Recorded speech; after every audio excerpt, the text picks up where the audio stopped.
meus irmãos, e se nós tivéssemos somente uma parte do Evangelho que nós pudéssemos conhecer e confiar? Se nós recebêssemos somente uma fração do Evangelho, não o Evangelho completo, se nós recebêssemos talvez 50%, 70%, 80%, 90% do Evangelho, e nós só pudéssemos conhecer, confiar, experimentar, viver somente essa parte do Evangelho, será que isso seria seguro para as nossas almas? Será que isso seria seguro para a nossa eternidade? Se nós conhecêssemos a verdade de que o Senhor Jesus, Ele veio e morreu naquela cruz pelos nossos pecados, mas nós não conhecêssemos, nós não soubéssemos que Ele era de fato o Messias prometido, o Filho de Deus encarnado, que viveu uma vida sem pecado, se nós não conhecêssemos isso, se nós confiássemos somente em uma parte do Evangelho, isso seria por acaso seguro para as nossas almas? Ou será que nossas almas correriam um grande perigo, um eterno perigo? Eu faço essa provocação nessa noite porque, certamente, nós não temos recebido nessa igreja uma parte, uma fração do Evangelho. Nós temos recebido o Evangelho em sua completude, em sua totalidade. Pela bondade de Deus, aqui nós temos sido ministrados. Nós podemos aqui conhecer o Evangelho, sim, em sua plenitude. Porém, existe um risco que eu creio que permeia a igreja cristã dos nossos dias em grande parte do mundo. Então, certamente, um risco que permeia o meu e o seu coração, de que não é de nós não conhecermos uma parte do Evangelho, mas de que nós, embora conheçamos o Evangelho em sua plenitude, nós negligenciamos uma parte do Evangelho, e isso não é seguro para nós. Isso não é seguro para as nossas almas, isso não é seguro para a nossa eternidade. Eu tenho receio que nós corremos o risco de negligenciar a promessa do descanso eterno, a promessa do céu. Eu tenho receio de que a cristandade em nossos dias, para mim isso é muito claro no movimento evangélico dos nossos dias, e isso pode sim chegar ao meu e ao seu coração. Nós sabemos a respeito do céu, nós conhecemos a respeito do céu, da nossa herança, da promessa do nosso descanso eterno. Mas nós negligenciamos essa promessa na nossa vivência do Evangelho, no nosso dia a dia. Nós corremos o risco. E eu digo para vocês, meus irmãos, isso não é seguro para as nossas almas. Nós podemos nos afastar do verdadeiro Evangelho se nós negligenciarmos essa parte tão importante, tão essencial do Evangelho, que é a promessa do descanso eterno. Será que eu e você não temos, em alguma medida, negligenciado essa parte do Evangelho? Que o Senhor esclareça em nossos corações nessa noite. Abra sua Bíblia, por favor, na carta aos Hebreus, capítulo 4. Sei, obviamente, que temos estudado essa carta com o pastor Gessé aos domingos, mas estudaremos novamente esse trecho nessa noite, Hebreus 4, do versículo 1 até o versículo 13. Nós veremos que nesse trecho, o autor dessa carta, o autor de Hebreus, que é anônimo, não sabemos quem ele é, ele trata o Evangelho como uma promessa de descanso. O Evangelho é uma promessa de descanso.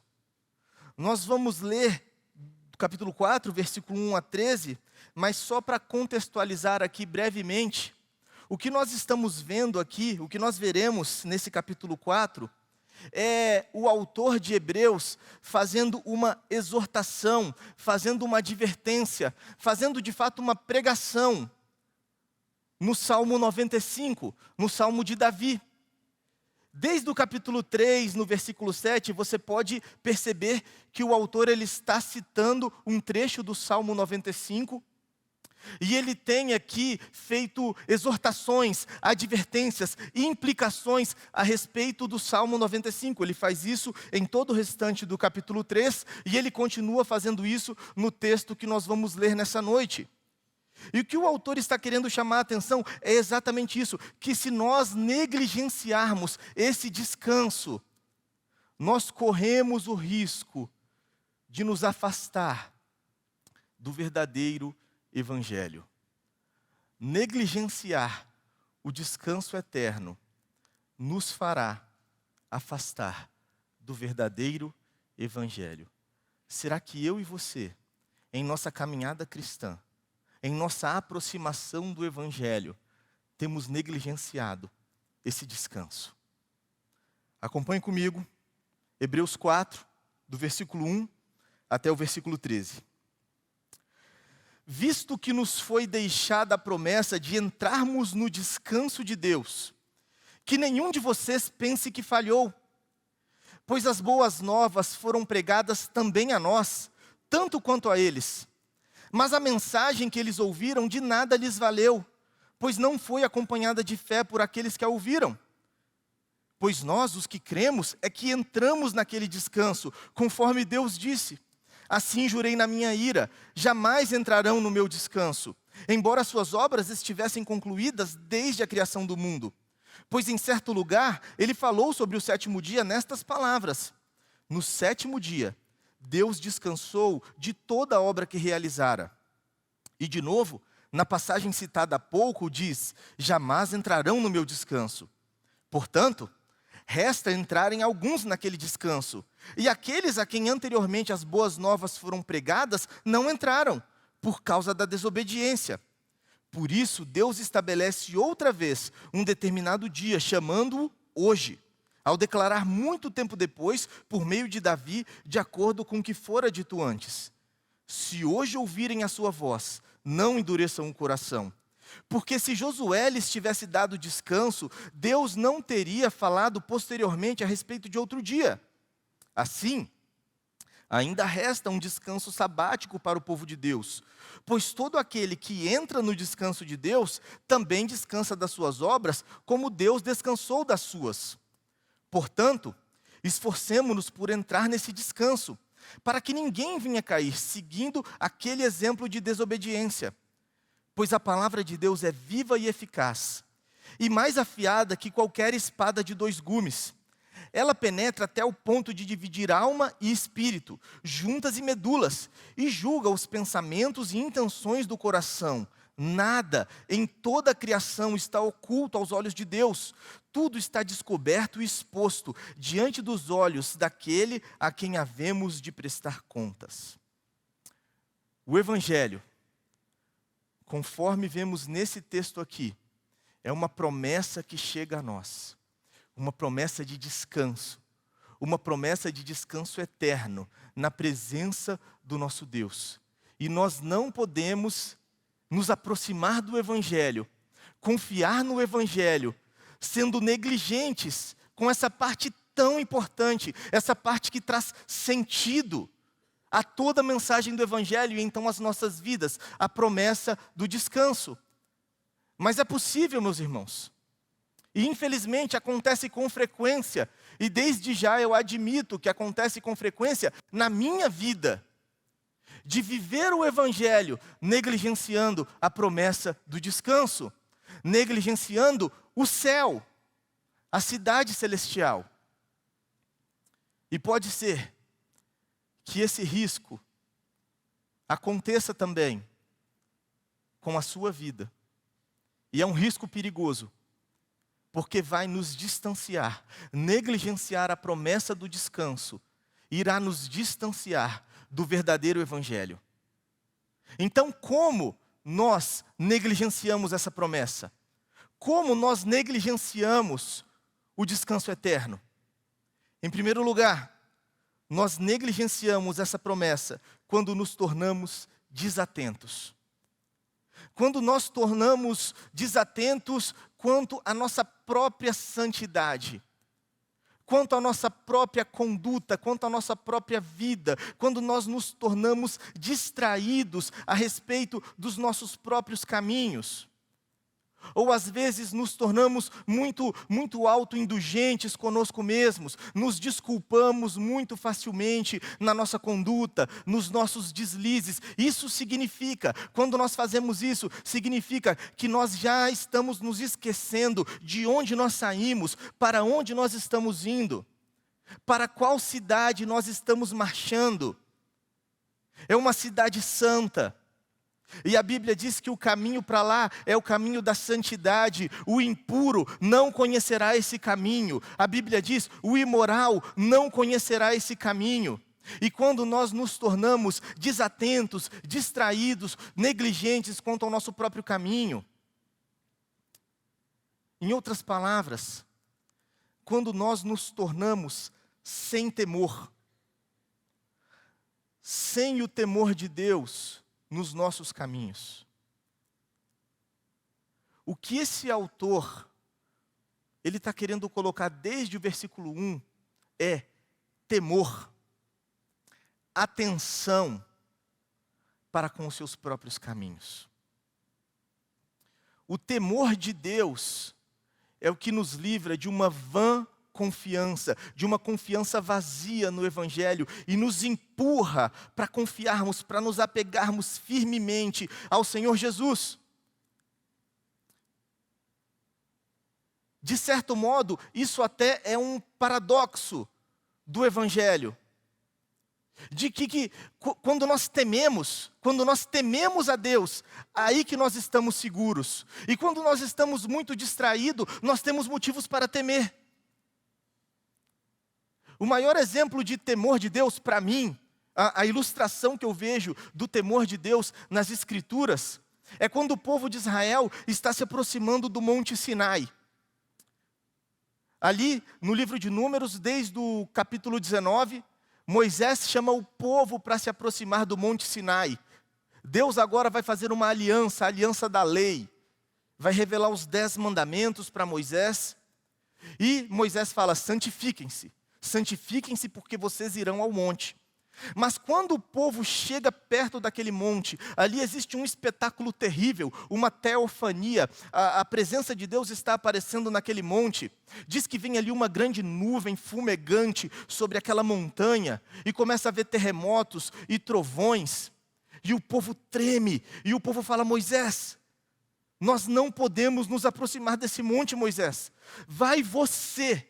A gente não vai, vai você. E o que Deus falar para você, Moisés, nós vamos ouvir, mas nós temos medo. E Deus fala para Moisés, Moisés, esse povo está certo. Quem dera que o coração desse povo fosse sempre disposto para me temer dessa forma.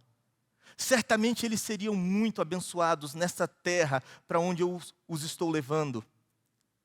E de maneira muito interessante, de maneira muito clara, lá no livro de Números, nesse momento, no capítulo 20, versículo 20,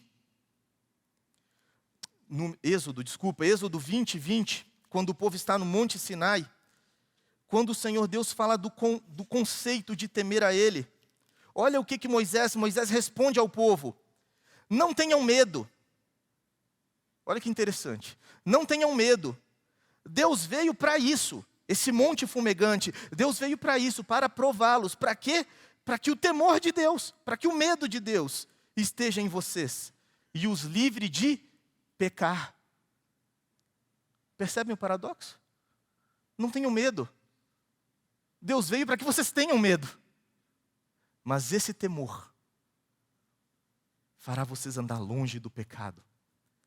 Fará com que vocês sejam bem atentos quanto aos seus próprios caminhos. E aí o autor, Hebreus 4, versículo 1, ele fala exatamente disso. Visto que nos foi deixada a promessa de entrarmos no descanso de Deus. E eu não sei porquê, essa tradução, a nossa tradução NVI, ela não traduz esse verbo. O verbo é temamos, tenhamos medo. Uma vez que nos foi dada a promessa de descanso, a promessa do Evangelho, tenhamos medo. Que nenhum de vocês pense, chegue à conclusão que vocês falharam, que vocês ficaram pelo meio do caminho. Vocês receberam as promessas, então não sejam distraídos quanto aos seus próprios caminhos, não sejam negligentes, desinteressados, tenham muito critério, olhem com muito critério para si mesmo, para a sua própria vida, para a sua própria santidade, para que vocês permaneçam no caminho correto, para que vocês permaneçam no caminho da promessa, não sejam distraídos em relação aos seus próprios caminhos, no final das contas chegar a uma conclusão de que vocês falharam, vocês caíram, vocês se desviaram, pois as boas novas foram pregadas também a nós, tanto quanto a eles. Mas a mensagem que eles ouviram, de nada lhes valeu, não teve serventia. O poder da mensagem, o poder da promessa, não teve serventia, pois não teve fé naqueles que ouviram a promessa. Que isso não aconteça com vocês. Quando nós olhamos o contexto aqui, desde o capítulo 3 de Hebreus, é muito claro o que ele está falando.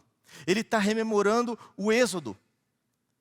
Quando Moisés liberta aquele povo da escravidão do Egito, com mão poderosa, com 10 pragas, humilhando Faraó e os deuses do Egito. E o Senhor Deus abre o mar vermelho por intermédio de Moisés. O povo atravessa o mar. O Senhor Deus faz sair água da rocha.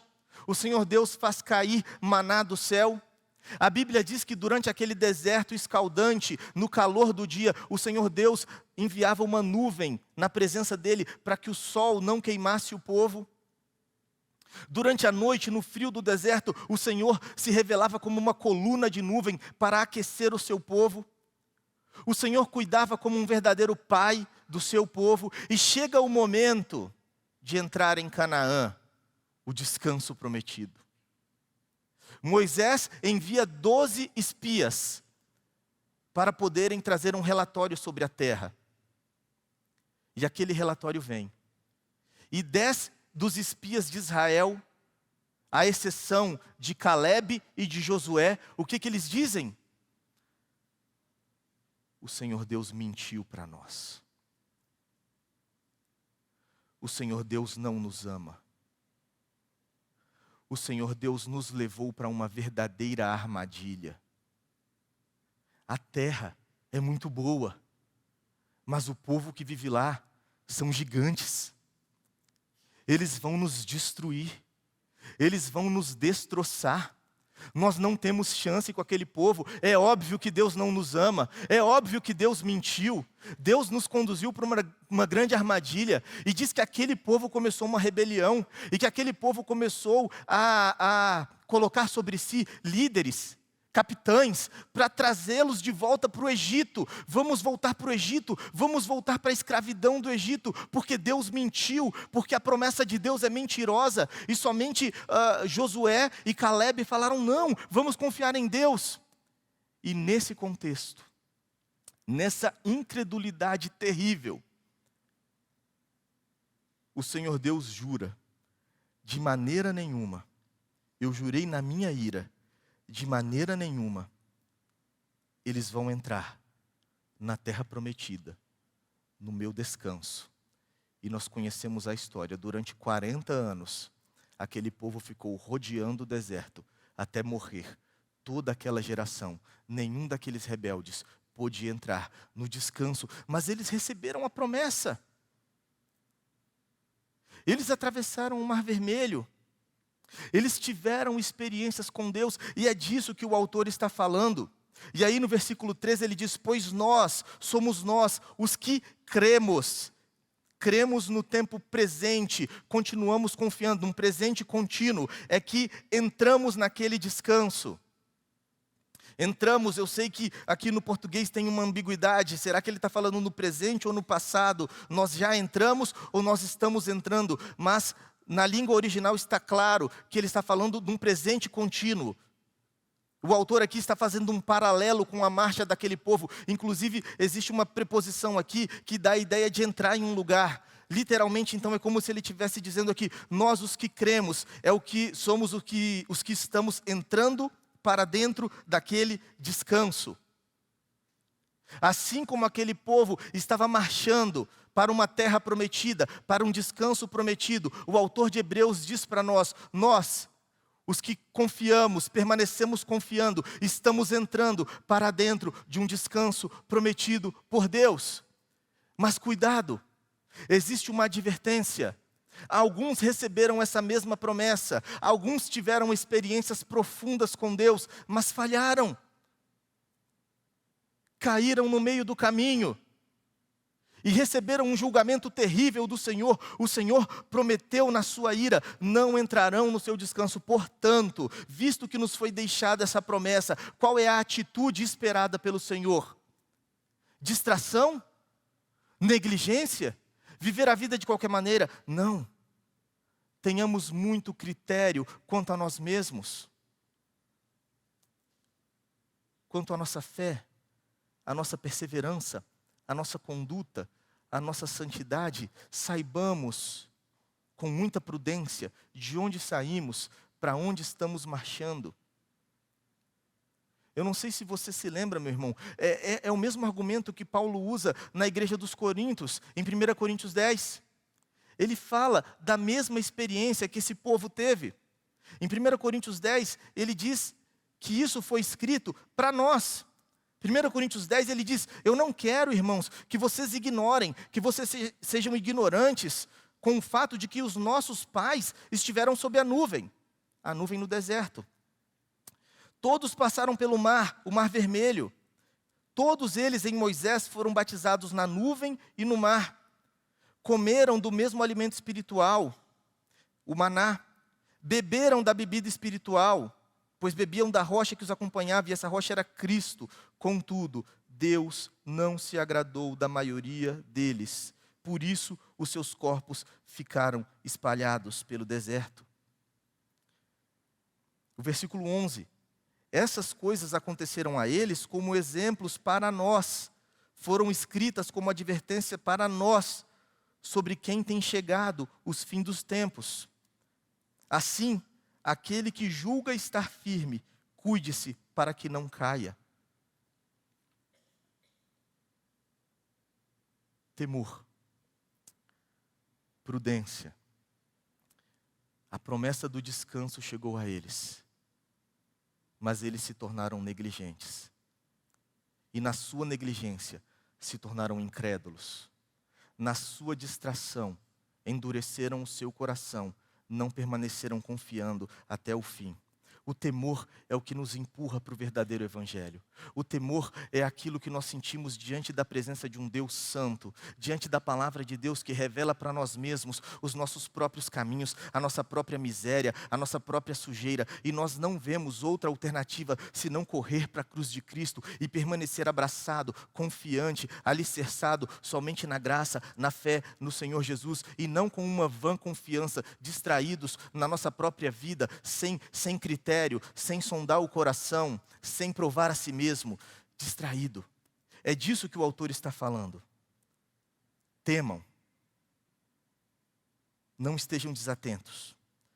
Um primeiro sintoma de quem está negligenciando o céu é uma distração neste mundo. Mas o segundo sintoma é um desinteresse pelo céu. É uma apatia pelo céu, pelo descanso eterno. É uma falta de apego, uma falta de desejo. E esse é o problema, porque se nós não estamos desejando o céu, fatalmente, irmãos, é porque nós estamos confiando em outras promessas de descanso deste mundo. Fatalmente, é porque nós estamos amando exclusivamente e buscando descansos deste mundo. Depois de fazer essa exortação, tenham medo, temor de Deus, sejam muito criteriosos quanto aos seus próprios caminhos diante da presença de Deus. O autor agora vai definir, mas que descanso é esse? Que tipo de descanso é esse que Deus prometeu? Ele já falou no versículo 4, é o descanso de Deus que nos foi prometido. Qual é o descanso de Deus? E aí ele vai dizer aqui no versículo 4, no 7º dia, Deus descansou de toda a obra que Ele fez. Gênesis 2:2, está falando que é o próprio descanso no qual Deus entrou, nos céus. Esse é o descanso que Deus realizou, no qual Deus entrou depois de ter realizado a sua criação. E lá Ele está. Inclusive, ele vai fazer aqui uma harmonização dos textos, né? E ele vai falar, o meu descanso, no Salmo 95, descanso de Deus, é o descanso no qual ele entrou, Gênesis 2:2. E isso é importantíssimo no contexto dessa carta, no contexto dos hebreus. Porque ele vai dizer em seguida, esse é o argumento dele, que não pode ser o descanso de Josué. É isso que ele vai dizer do versículo 6 ao versículo 8. Se fosse o descanso de Josué, se fosse o descanso de Canaã, Davi não teria escrito, muito tempo depois de Josué, o Salmo 95, falando a respeito do hoje, do descanso. Depois que Moisés morre, Josué assume como líder, como general, no lugar de Moisés, e ele conquista a terra prometida, juntamente com os exércitos de Israel, lá no livro de Josué. E ali existem todas as promessas por meio de Moisés, por meio de Josué. O meu professor de teologia do Antigo Testamento, ele resumia, ele falava os 3 P's da terra prometida: paz, prosperidade, permanência. Se vocês forem fiéis à aliança, se vocês forem fiéis à lei, vocês vão desfrutar de paz, os seus inimigos ao redor não vão machucar vocês, vocês vão desfrutar de prosperidade, as colheitas serão dadas, vocês vão desfrutar de permanência, vocês não irão para o exílio. Mas a gente sabe que o povo pecou, e os nossos irmãos aqui, judeus, cristãos, estão sofrendo as consequências deste pecado. Eles estão ali, ou na terra prometida, Canaã, ou talvez ao redor na diáspora, mas eles veem a sua terra dominada pelo exército romano. E agora eles sabem que por causa da culpa dos seus pais, dos seus antepassados, aquela terra não pertence mais a Israel. Eles estão, de fato, debaixo de disciplina, debaixo de castigo do Senhor. E aí, perceba então qual é a tentação aqui na vida dos nossos irmãos. Perceba por que o autor está falando isso. Esse povo recebeu promessas do próprio Deus, de que eles teriam aquela terra, de que eles iriam possuir aquela terra. E de que mesmo no exílio, se aquele povo se levantasse e clamasse no nome do Senhor, o Senhor Deus sararia a terra. Perceba que esse povo recebeu as promessas do próprio Deus. E esse povo agora, debaixo de opressão, a perseguição está cada vez mais severa nesse contexto aqui. Os nossos irmãos estão sendo tentados a voltarem a desejar o descanso prometido, que é Canaã. Está tão difícil, Senhor. Perseguição, opressão, estamos perdendo os nossos bens, não temos a nossa paz, não temos a nossa prosperidade. Senhor, restaura-nos. Dá-nos novamente, Senhor, do nosso descanso. E o que o autor aqui está falando, não, meus irmãos, não é esse descanso. Isso significa retrocesso. Isso significa voltar atrás. O descanso é outro. E aí pela palavra de Deus, pelo Antigo Testamento, por esse Salmo 95 aqui, ele está pregando a palavra de Deus e está falando, não endureçam o coração, meus irmãos.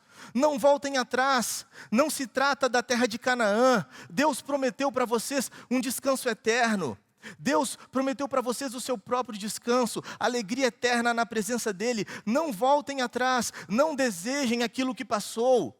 Continuem olhando para Cristo, continuem olhando para a promessa de Cristo. Meus irmãos, esse povo aqui, judeu,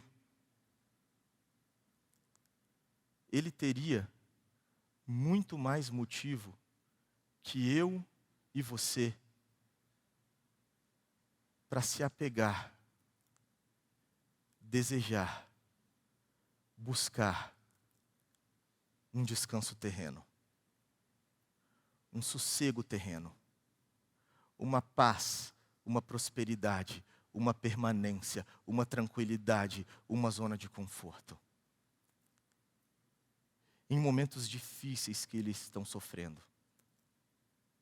E o que a palavra de Deus está dizendo para eles: não olhem para essas coisas. Não desejem essas coisas. Não coloquem mais os seus corações nessas coisas. Esse mundo já não tem mais promessas para oferecer para vocês. Existe uma promessa que é eterna. Existe um foco que é eterno. Existe um alvo que é eterno. No Evangelho, vocês receberam essa promessa de descanso, permaneçam nessa promessa de descanso, não se deixem desanimar, não se deixem desfalecer, não busquem novamente os confortos, a segurança, o descanso deste mundo. De maneira nenhuma, meus irmãos, é pecado ter qualquer tipo de conforto, descanso, posses, riquezas, tranquilidades neste mundo. De maneira nenhuma a Bíblia condena isso. Mas cuidado.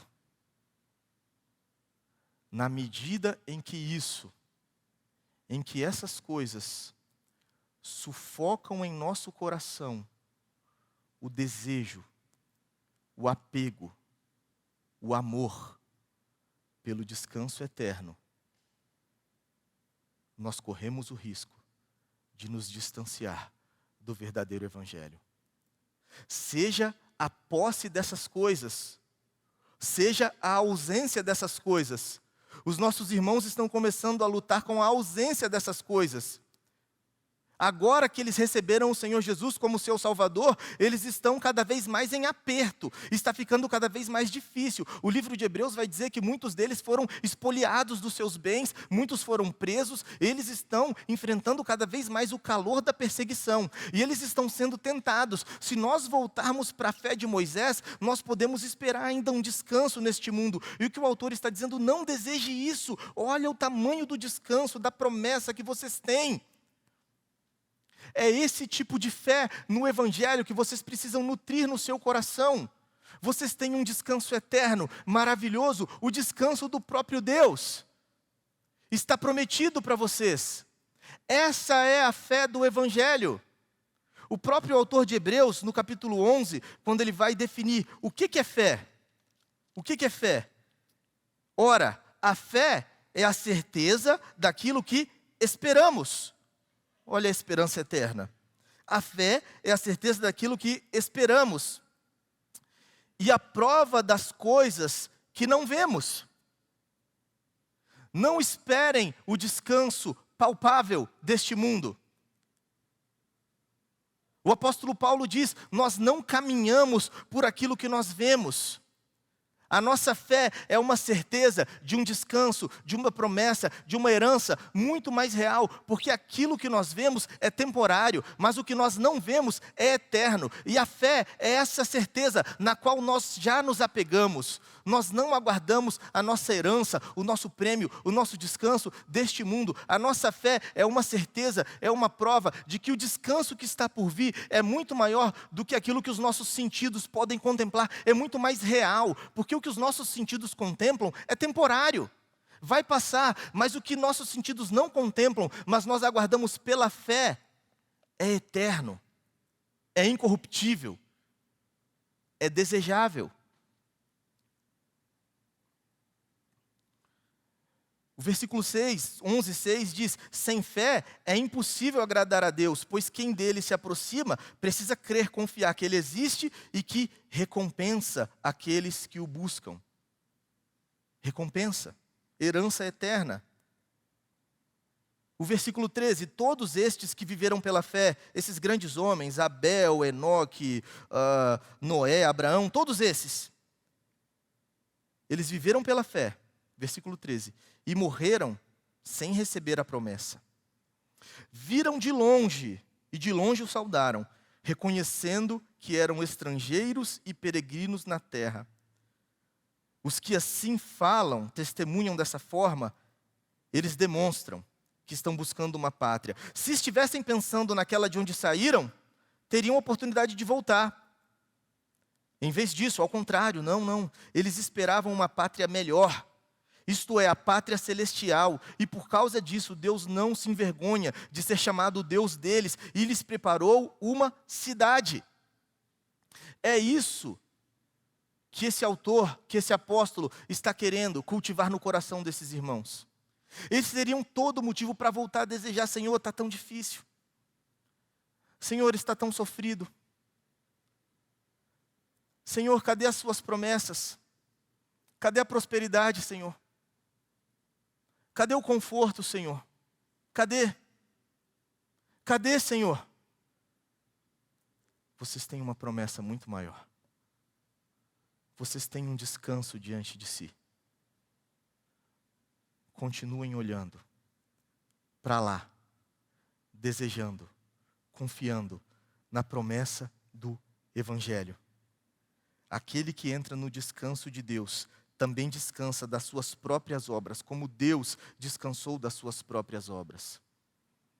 É verdade que o Senhor Deus está trabalhando ativamente nessa criação, neste mundo, sustentando a sua criação, colocando em curso o seu plano de salvação, mas também é verdade que onde Deus está entronizado, já não existe mais nos céus rebeldia, sofrimento, desassossego.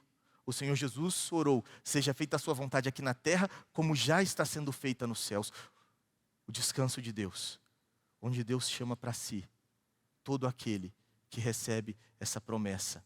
Precisamos almejar e que este mundo não sufoque esse desejo, esse amor, esse apego. Tenhamos confortos neste mundo. O Senhor Deus cuide de nós. Que assim seja, mas que de maneira nenhuma nós nos sintamos completos neste mundo, sufocados neste mundo, esquecidos neste mundo da promessa que está diante de nós. Para onde estamos marchando? Ela é real. Ela é real, é a certeza que nós esperamos, não é uma ilusão. E por último, um sintoma de que nós estamos negligenciando o céu, a cidade celestial, é justamente o esquecimento. Porque, meus irmãos, quando eu digo que o movimento evangélico atual tem negligenciado a promessa, ao mesmo tempo eu digo, isso não é normal. Não é normal viver dia após dia esquecendo-se do céu. Não é normal para um filho de Deus. Não foram assim os nossos irmãos do passado. Dia após dia, existindo, vivendo, batalhando, conquistando, sofrendo neste mundo, com o céu como uma esperança distante. Eu me lembro da minha avó, por exemplo, certamente foi a mulher mais piedosa que eu já conheci, e ela mencionava o céu nas suas conversas constantemente, até o fim da sua vida. E assim eram as conversas na família.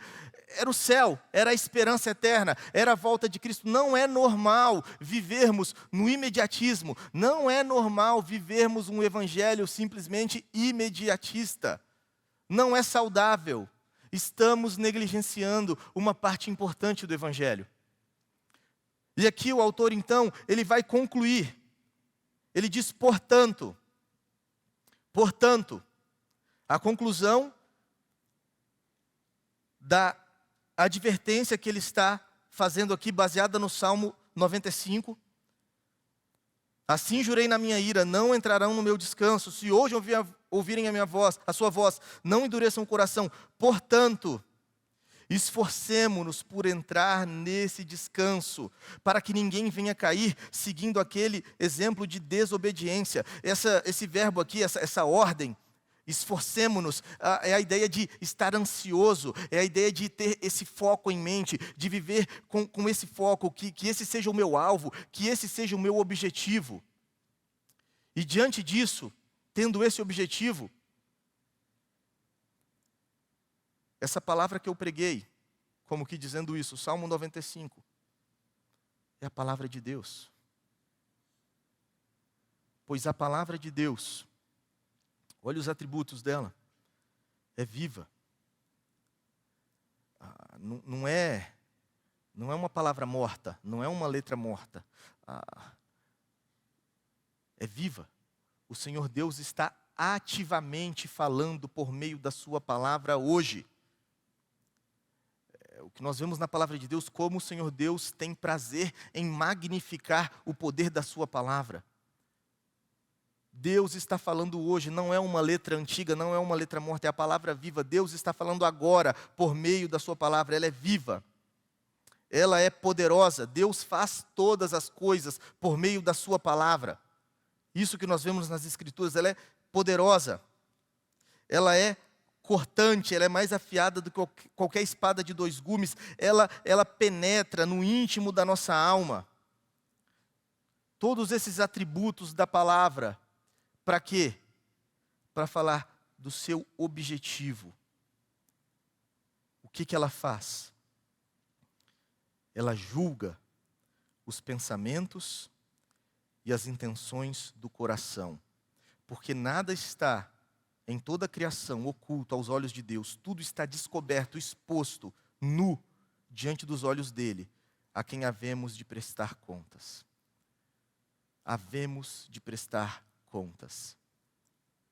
O Deus que tudo vê, o Deus que tudo sabe, o Deus que trará cada um de nós diante do seu tribunal eterno no último dia, misericordiosamente hoje está nos julgando, hoje, por meio dessa palavra, trazendo à tona o íntimo das nossas motivações, dos nossos pensamentos, dos nossos sentimentos, daquilo que nós carregamos, expondo, para que diante dessa palavra, nós nos quebrantemos, nós não endureçamos o nosso coração. Cuidado, se hoje ouvir a voz, não endureça o coração. Essa é a minha realidade, essa é a sua realidade. E como nós precisamos da palavra.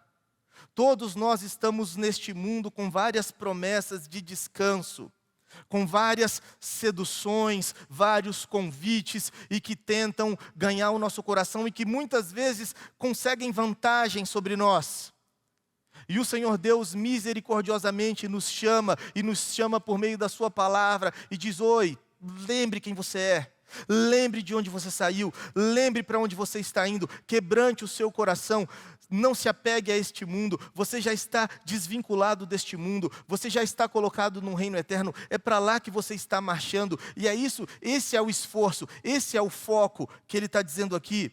No versículo 11, não é um esforço das nossas obras, que na nossa força a gente vai conseguir, é um esforço de se quebrantar diante da palavra, ouvir a sua voz, não ser negligente, não endurecer o coração, confiar, retornar, permanecer.